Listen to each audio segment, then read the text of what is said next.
अवध के दुलरुआ दुल्हा मिथिला में अइले हो।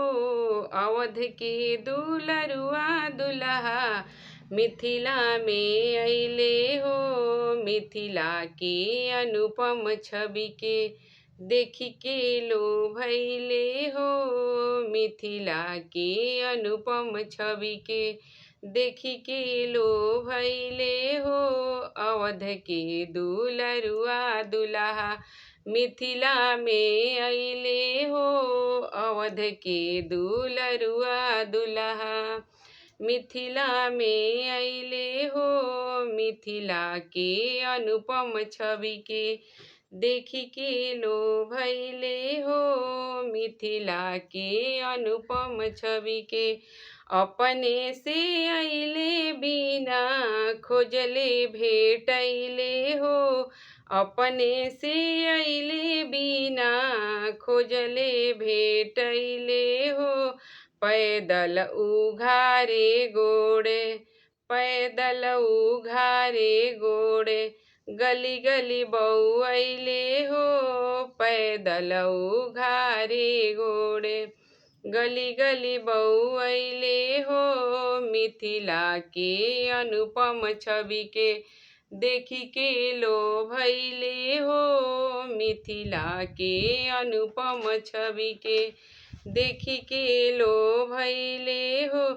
अइले त शंका होखे कीर्ति कमैले हो।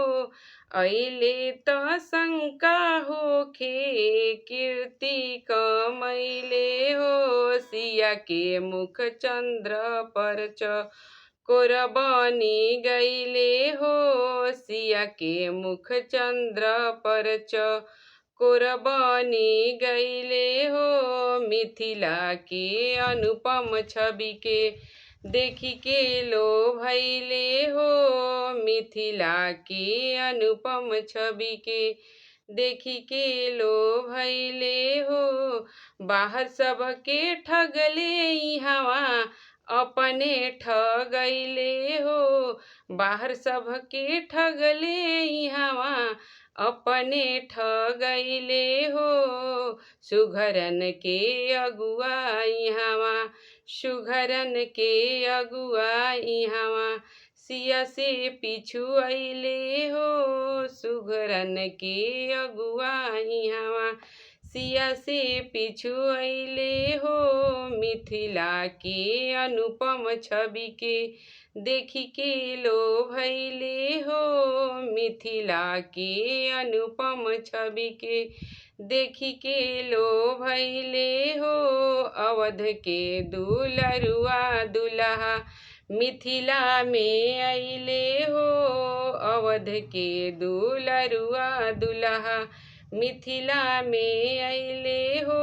मिथिला के अनुपम छवि के देखी के लोभैले हो। मिथिला के अनुपम छवि के देखी के लोभैले हो। रूखर रूखर और थरिया रहे तब चिकनैले हो। रूखर और थरिया रहले अब त चिकनैले हो। गोरी सिया के छाया परते हरियैले हो। गोरी सिया के छाया परते हरियैले हो। मिथिला के अनुपम छवि के देखी के लोभैले हो। मिथिला के अनुपम छवि के देखी के लोभैले हो। अवध के दुलरुआ दुल्हा मिथिला में अइले हो। अवध के दुलरुआ दुल्हा।